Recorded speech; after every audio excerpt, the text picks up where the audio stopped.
Everybody, it's Dr. Magnifico from Jared'sville Vet and Pobly.com. It is Thursday, a very rainy Thursday. Thursday is the end of my work week, so I'm always kind of dragging my butt on Thursdays. It's been a long week, so I start on Sundays, and all Sundays are long days, and then it just kind of goes long day after long day after long day from there. But I'm sitting in the window with my Seraphina, as usual. She's my pet therapy relief kitty. She's my emotional support kitty, and she keeps me good company, and she loves the time together as my puppies kind of circle the floor underneath me. The last 24 hours have been pretty tough. I sometimes have to sit down and ask myself what I'm doing, why I'm doing it, and how much I can emotionally invest before there's nothing left.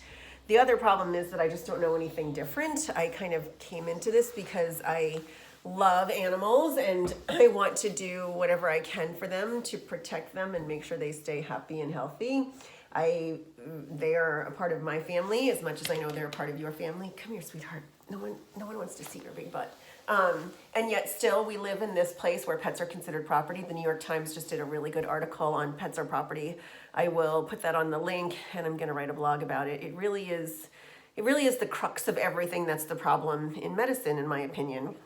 And maybe even in the world. We love these cats and dogs like they're our children, and for many of us, they are our children.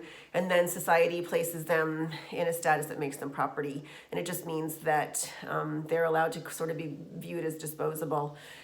It's created this really dynamic juxtaposition in medicine where we veterinarians know that people love their pets like family and will pay for that, and yet we have very little liability if something goes wrong with them. The other thing is that there are not enough veterinarians, so the dynamics of veterinary medicine has really changed over the last 20 or 30 years. It's become very female dominated, and then all of us females who are 20 and 30 years old are also trying to manage families and beginnings of careers, and it's made, even though there are more veterinarians graduating, there's a tighter and tighter, greater and greater demand because a lot of those are females who are also trying to start families, and it's just hard to juggle everything. So finding the ability to have a family and have a life outside of medicine has become harder and harder. And then, the demands on just the caseload and the huge magnitude and breadth of services and surgeries and everything that we're trying to provide has made it even greater. So what sort of evolved is that the days of the single doctor practice have sort of started to kind of dissipate. It's very hard to be a single doctor practice and meet all of the needs and demands of all of those people who see their pets as children and want to be treated as such. So I have a 5-doctor practice. We're open 7 days a week, but we are still a very small town kind of family motivated practice at heart. That's really where my roots are, and that's really where this practice's roots are. This practice has been here for 80 years, and it's really been kind of a mainstay in this county, and it's been here for a very long time. And we have kind of evolved from seeing every kind of animal with every kind of condition, most of those kind of based on an agrarian kind of monetary value. So, the sheep that was worth $20 got $20 worth of care. The dog that was worth $40 as the guard dog got $40 of care. Now it's multiple thousands of dollars for care. And because of that, specialties have evolved, and more veterinarians are focusing on a specialty practice. Right now, the going rate for a knee surgery in orthopedic boarded surgeons is between $3,900 and $4,500. So that's a knee surgery. I can do knee surgeries on some of the smaller dogs for $800. So there's a huge discrepancy. I am by no means a boarded surgeon, but if your dog's knee is ruptured and you can't afford to go there, then there's at least an option here. But what has happened is, as those smaller single doctor practices have sort of dissolved, or if the practice owner sells or moves or wants to get out, they really just kind of take their shingle off of the front of the store and walk away. The larger practices, so the 4+ doctor practices, if I decided I would want to leave my practice, then the best scenario for me to have an exit strategy is to go to one of these corporate practices. And as I have been in this profession, more and more practices that are healthy and viable are being bought up by corporate entities, and then those corporate entities become conglomerates. So there are dozens of corporations buying veterinary clinics, accumulating tens to hundreds of those veterinary clinics, and then they, of course, if they control multiple clinics, they can control the price of the services that they provide. Not only that, but these days they're buying the little satellite doctor practices, and then they're buying the specialty practices, so they own everything in the hub or everything in the area. And if you need any surgery and you want a boarded surgeon, you end up being one of these corporate practices, and then the bottom line dictates a lot of what goes on.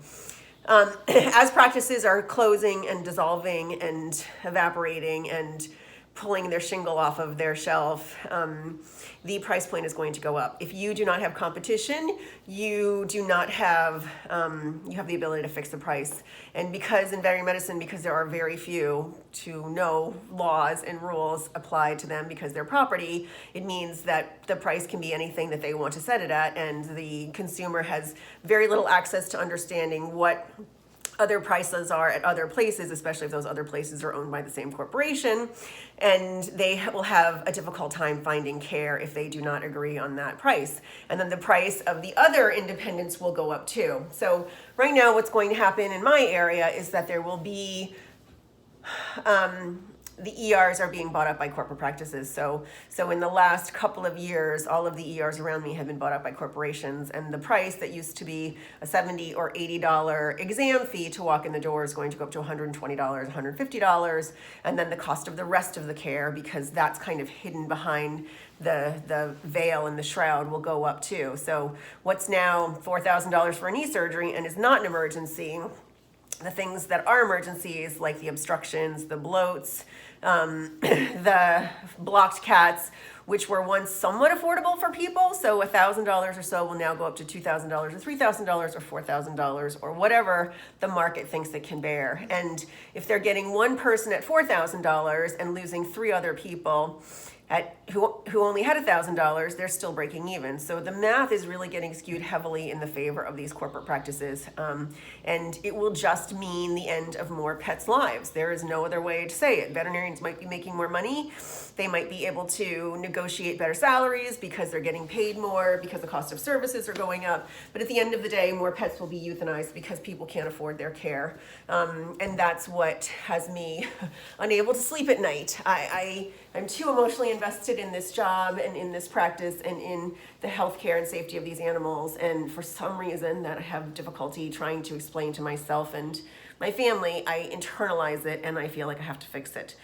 So that's the fight that we've got going on right now. Practices will be dissolving. Corporations will be buying more and more of them. You need to know who owns the practice that you go to, and you need to understand what's going to happen to you if you have an emergency, and you need to understand what the cost of care might be. And then you have to sort of arm yourself. I'm going to be publishing as much as I can on this subject. So I talk a lot about the state of veterinary medicine and the state of care and how terribly we are at transparency. You can go to pawbly.com, so PAWBLY.com, and I post all of the stories, or a lot of the stories, for a lot of the cases that we see. But if you've got a pet and it's 2 o'clock in the morning and you have a pyometra, it once was $2,000, which a lot of people can't afford, and now it's probably gonna be $4,000 because you won't go to be able to find any place that's not corporate owned. This is a hot topic for me, and there's lots to discuss. So if you want to talk about it with me, you can private message me or you can email me. It's Krista, Krista, @pawbly.com. But I'm really afraid of what's going to happen in my area pretty soon, and I'm really afraid of what's going to happen to animals down the road as medicine becomes this weird anomaly of property stuck in exorbitant cost of care and no other options for people. Serafina says goodbye. She says she loves a rainy day. Take care, everybody. We'll talk to you soon. Bye.